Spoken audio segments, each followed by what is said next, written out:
Bismillahirrahmanirrahim. Assalamualaikum warahmatullahi wabarakatuh. Waalaikumsalam warahmatullahi wabarakatuh. Selamat pagi. Pagi. Kita semua sehat-sehat semua ya hari ini ya. Sehat. Oke, jadi pada pertemuan keempat kali ini saya akan melanjutkan materi kita dari beberapa pertemuan yang lalu. Kali ini kita bicara tentang konsep dasar riset operasi. Jadi ada 4 bahasan ya. Sebetulnya 2 bahasan ini sudah kita bahas di pertemuan sebelumnya, tapi saya akan ulang lagi. Jadi yang pertama klasifikasi teknik riset operasional, kemudian keuntungan dan kelemahan riset operasi, beberapa contoh permasalahan riset operasi dan penerapan riset operasional. Di pertemuan pertama, kedua, ketiga saya sudah sampaikan tentang riset operasi. Saya akan ulang lagi terus karena mata kuliah ini baru buat kalian supaya kalian selalu teringat. Nah, gitu ya.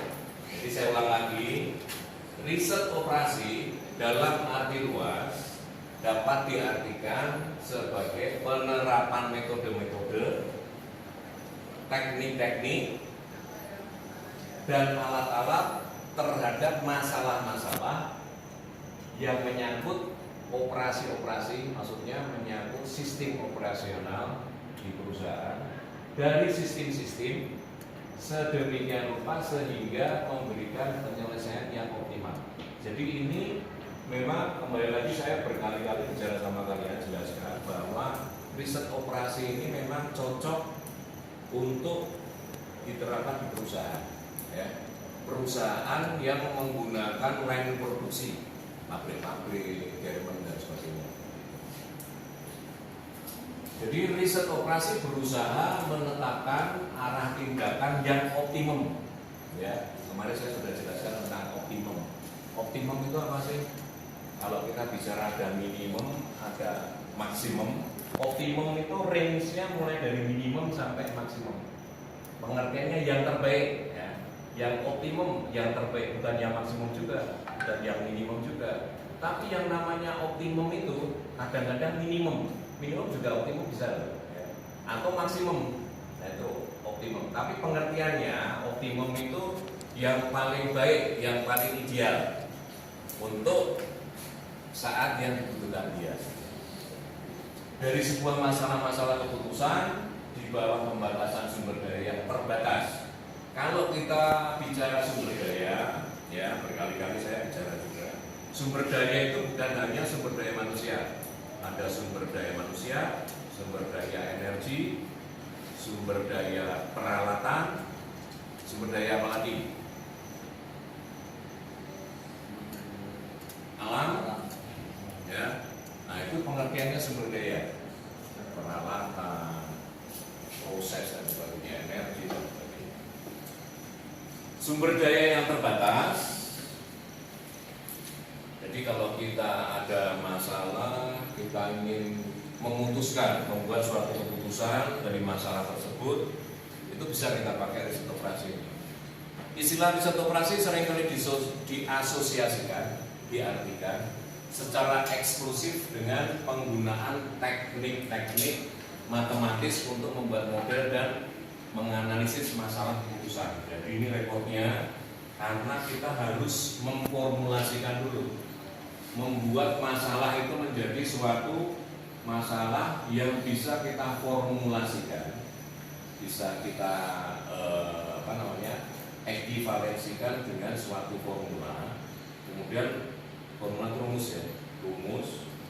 Dari rumus itu kita selesaikan, kita kerjakan rumus matematika, ya. Ada hasilnya.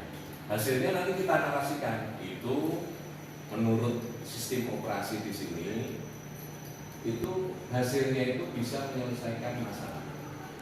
Itu kalau di teknis perusahaan itu seperti itu. Akhirnya masalah itu bisa menyelesaikan, membuat suatu keputusan yang sifatnya optimum tadi. Klasifikasinya ada banyak. pertemuan ketiga sudah saya jelaskan, ya. Ada program linear matematika, teknik probabilistik, teknik persediaan, teknik jaringan, teknik linear dan non linear lainnya. Itu ada beberapa modelnya ya. Nah, nanti di sini saya akan menjelaskan lebih detail tentang model program linear. Dan ini saja, sama analisis grafik dan simplex. Yang ini nanti kita bicarakan lebih lanjut kalau kita akan bicara tentang detailnya. Program linear. Oh ya, kalian kalau ada masalah langsung bisa ditanyakan ya. Langsung tanya aja.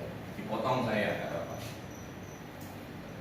Program linear ini yang pertama metodenya merupakan pendekatan pemecahan masalah yang digunakan untuk situasi fungsi linear dalam pencapaian tujuan yang maksimisasi dan minimisasi, karena tadi kita bicara optimum tadi ya, yang dipengaruhi oleh batasan fungsi linear dalam pencapaian tujuan tersebut. Kenapa di situ ditulis tujuan maksimisasi dan minimisasi? Karena optimum tadi itu letaknya nggak jelas ya antara minimum dan maksimum. Bisa di sini. Itu yang optimum yang terbaik.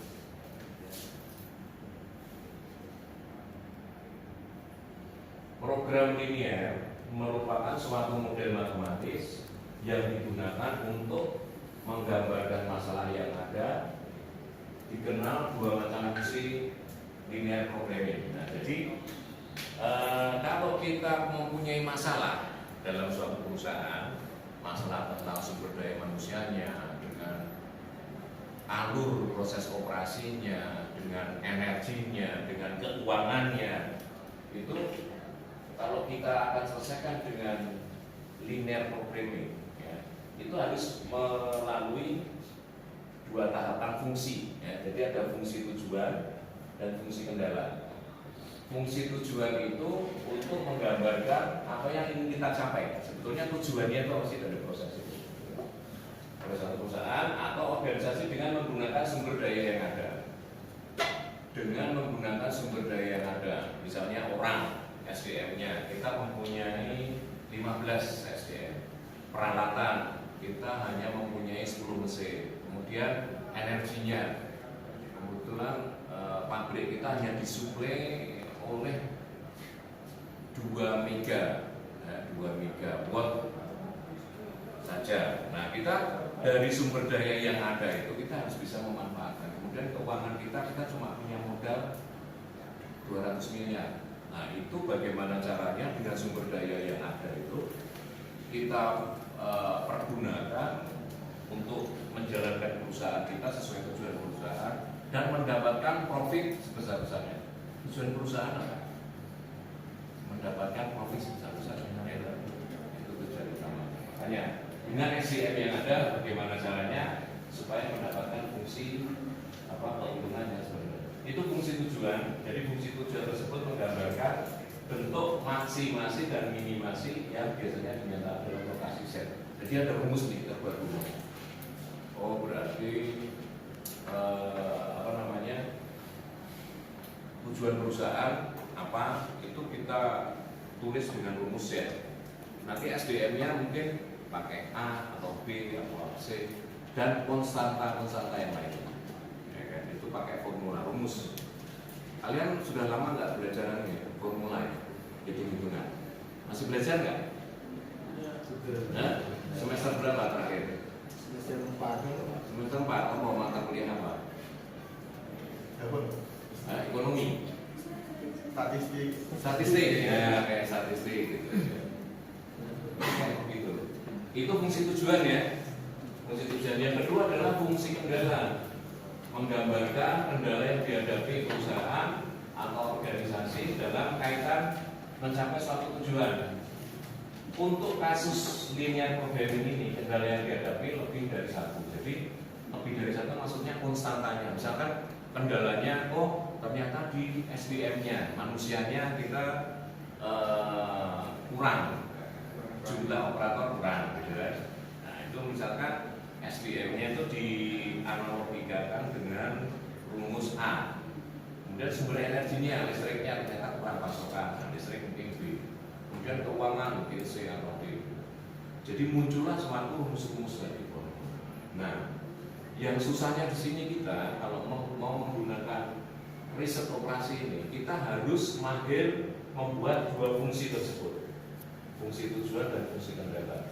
Kita harus bisa membahasakan dengan bahasa matematika. Kita harus bisa membahasakan dengan bahasa formula. Sampai di sini ada yang mau ditanyakan? Atau masih bingung semua kalian? Itu model yang pertama. Model yang kedua, model analisis jaringan. Merupakan pendekatan yang digunakan dalam pemecahan masalah yang berisikan lingkaran-lingkaran atau disebut titik yang dihubungkan dengan garis disebut cakram. Kalian tahu garis nggak? Garis itu sebenarnya kumpulan titik-titik, ya kan? Garis begini itu kumpulan titik-titik kecil yang membuat suatu garis. Sama lingkaran itu semua kumpulan dari titik-titik juga. Ini nanti nggak saya jelaskan secara detail yang ini karena jarang kita gunakan. Ada model lagi penjadwalan proyek. Ada software namanya POR atau sistem namanya POR atau CPM. Ini merupakan pendekatan yang digunakan dalam pemecahan masalah yang hubungannya dengan proyek, ya, tentang penjadwalannya, tentang sumber daya manusianya, tentang sumber keuangannya. Itu nanti kalau menggunakan sistem penjadwalan proyek ini, masalah diharapkan bisa diselesaikan. Model persediaan, inventory, model antrian. Model antrian ini contohnya ya, contohnya dalam suatu pabrik, misalnya pabrik apa gitu, pabrik sepatu ya, pabrik sepatu ini sini main memproduksi sepatu. Sudah kapasitasnya sebulan dia bisa membuat 100 unit sepatu. Ini bagian pergudangan, disimpan langsung di gudang. Kan nggak mungkin sepatu itu yang sudah jadi langsung dijual keluar, nggak bisa, harus kita stok dulu di gudang. Sistem penyimpanan di gudang itu ada sistemnya juga, pakai sistem model antrian. Artinya begini, ini ada 100 sepatu yang diproduksi tanggal berapa misalnya, 15 Juli. Itu dimasukkan dua, kalau gudangnya kotak ini, pintunya sebelah sini, ini dimasukkannya dia di sebelah sini atau yang di sebelah sini. Nah itu ada metodenya juga. Kalau sepatu itu disimpan di ujung yang 15 Juli, nanti yang 15 Agustus sebelah sini, 15 September sebelah sini. Yang diambil yang baru-baru semua karena pintunya dari sini, gitu kan. Kecuali kalau dia punya pintu dua gudang, otomatis barang-barang yang akan dijual duluan yang pertama masuk ke situ. Jadi barang kita itu tidak lama tersimpan di gudang, gitu ya, selalu fresh. Nah itu kan ada teorinya. Nah itu maksudnya di sini teori antrian itu seperti itu. Untuk menyelesaikan masalah seperti itu. Model simulasi merupakan pendekatan yang digunakan untuk membuat model operasi suatu sistem. Pada umumnya model ini menggunakan bantuan komputer untuk membuat suatu model operasi dan melakukan perhitungan simulasi. Ini biasa ini disimulasikan. Seperti tugas yang kedua ya saya kasih ya. Saya lihat masih baru separuh yang mengumpulkan, yang separuh belum mengumpulkan, tolong ya dikumpulkan secepatnya di Google Classroom. Baik Pak. Analisis keputusan sama, ini sebetulnya model-modelnya itu sama semua. Proses analitis hierarki ada banyak, nanti seperti kalian baca, ini sudah slide-nya sudah saya kasihkan ke kalian. Kalau ada masalah, tolong langsung ditanyakan. Model analisis Markov ini karena dulu ada seseorang yang menemukan proses rantai operasi namanya Markov, namanya proses stokastik. Model ini berguna dalam mempelajari evolusi sistem tertentu dengan beberapa percobaan menurut rantai Markov. Alur produksi, proses stokastik. Program dinamik, pendekatan yang mungkin untuk memecahkan masalah besar, sama ya. Semuanya kan untuk memecahkan masalah.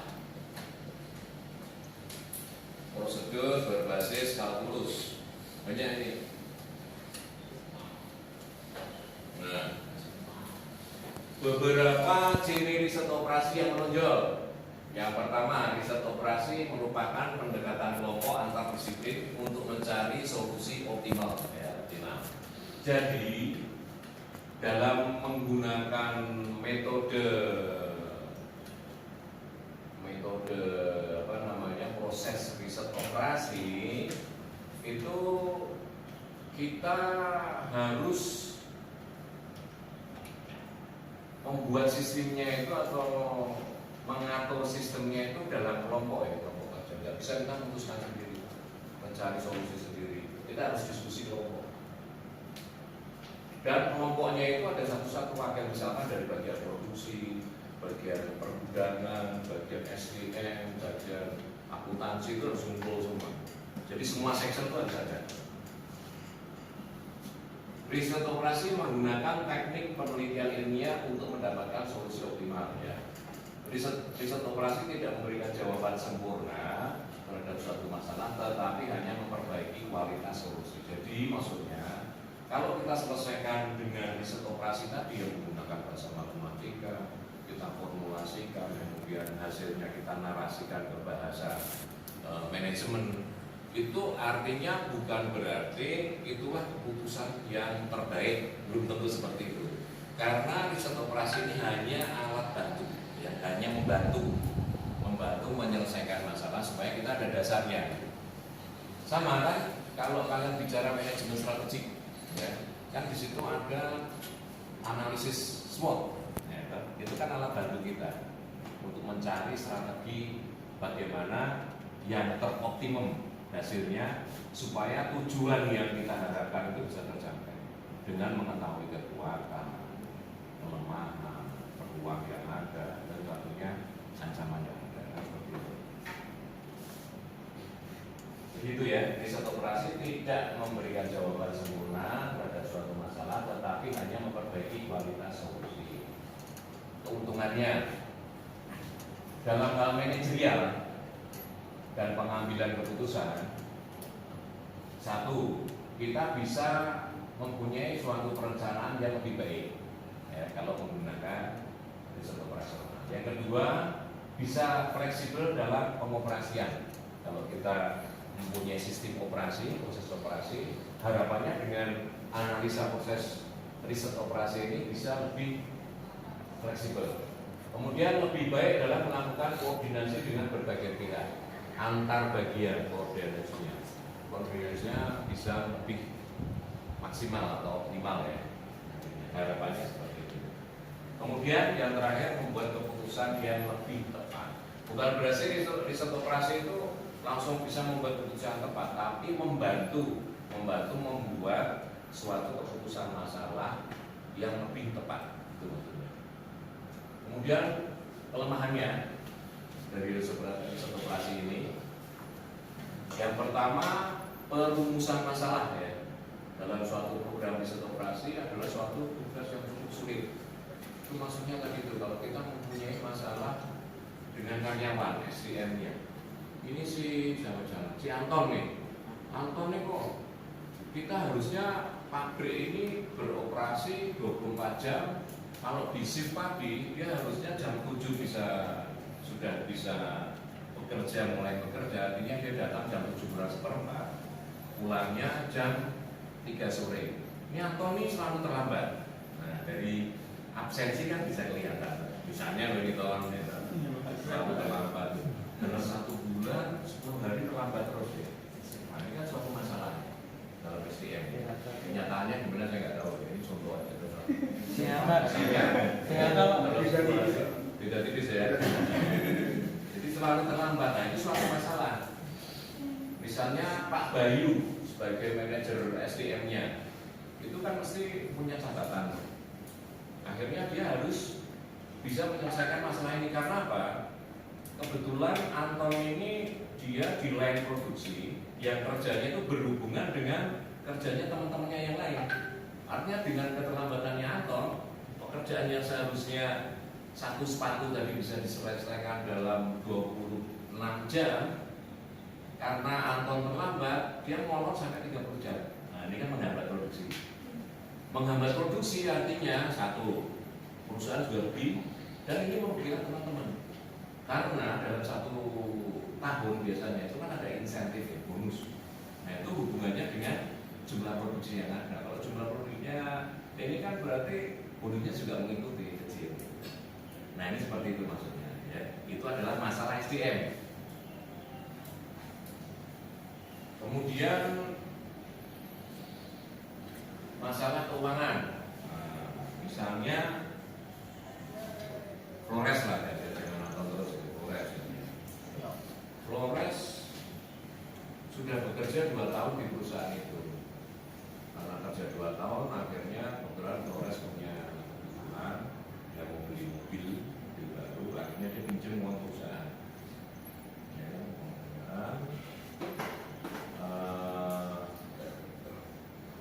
perusahaan ini kasihan karena Flores ini kan sudah punya istri, anak 3, sekolah terus, semua sudah sekolah, kecil-kecil sudah sekolah semua. Jadi untuk kebutuhan hidupnya itu tinggi sebetulnya. Gajinya dia cuma 20 juta untuk kebutuhan hidup, sebetulnya dia butuh 17 juta tiap bulan. Nah, dengan adanya hutangnya itu dia harus dipotong di perusahaan yang bulannya 6 juta, artinya kan kurang. Ya, jadi bagaimana caranya bisa Flores ini tetap bisa bekerja dengan baik, nyaman, karena kalau masalah rumah tangganya itu terbawa di tempat kerja, hasilnya juga kacau, bisa menimbulkan kecelakaan kerja dan sebagainya. Nah, ini masalah-masalah juga. Ini masalah hubungannya dengan 2 masalah SDM sama keuangan, proses keuangan perusahaan. Jadi seperti itu, jika suatu perusahaan organisasi mempunyai beberapa tujuan yang bertentangan, maka akan mengakibatkan terjadinya suboptimum, yaitu suatu kondisi yang tidak dapat menolong seluruh organisasi mencapai yang terbaik secara serentak. Suatu hubungan yang non-linear yang diubah menjadi linear untuk disesuaikan dengan program linear dapat mengganggu solusi yang direkomendasikan. Bingung nggak istilah itu? Kenapa? Karena dari masalah kehidupan sehari-hari, kalau dengan riset operasional kita bahasakan dulu dengan bahasa matematis, kita selesaikan dengan formula matematis, kemudian hasilnya itu kita terapkan lagi, kita narasikan lagi ke bahasa kehidupan lagi. Jadi harus ada bahasa-bahasa seperti itu. Oke, sampai di sini ada yang mau ditanyakan? Silakan. Ya, silakan. Apa manfaat menggunakan simulasi dalam riset operasi untuk memprediksi dan merencanakan hasil di masa depan? Masa depan, maksudnya gimana? Kan gini ya, riset operasi itu membantu menyelesaikan masalah, ada membantu menyelesaikan masalah. Masalahnya apa? Nah, misalnya tadi masalahnya Anton datang terlambat, Anton diformulasikan dulu, Anton sebagai formula apa A misalnya. Waktu terlambat dibuat suatu formula lagi, misalkan dibuat suatu formula B. Hasilnya sama dengan Z. Z itu apa? Keuntungan perusahaan.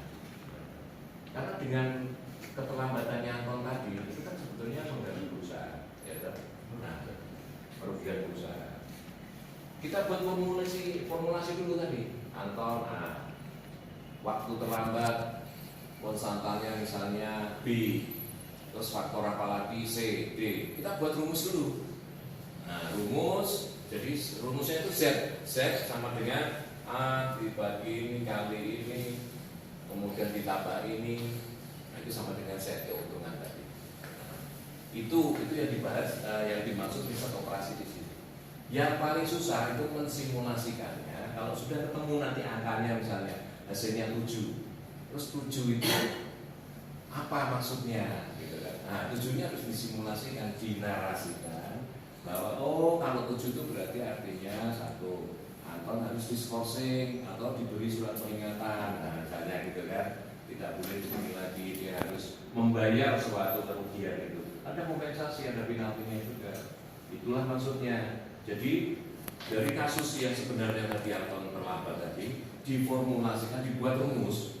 Nah dari rumus tadi dihitung, terus ketemu hasilnya dinarasikan lagi, dikembalikan. Itulah kesulitannya riset operasi dalam dua fungsi tadi ya.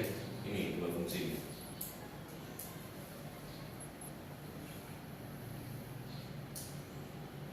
Nah, fungsi tujuan dan fungsi kendala. Ini yang paling susah kita memformulasikan. Itu jadi maksudnya. Oke, jelas. Ada lagi yang mau bertanya?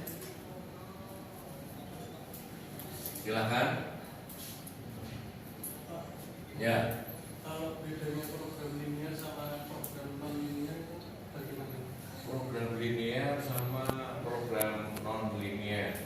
Jadi kita bahas di sini program linear saja, ya linear saja. Kenapa tidak non linear? Karena program linear itu lebih banyak atau lebih mudah kita untuk mengasumsikan, ya linear mengasumsikannya mudah. Misalnya kayak tadi Anton dia diasumsikan dengan formula A. Nah, gitu. Kalau non linear nanti lebih susah lagi kita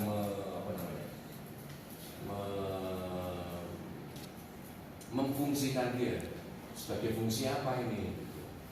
Makanya kita hanya bicara tentang program linear aja. Itu maksudnya begitu, linear dan non linear. Ya. Ada lagi yang mau ditanyakan?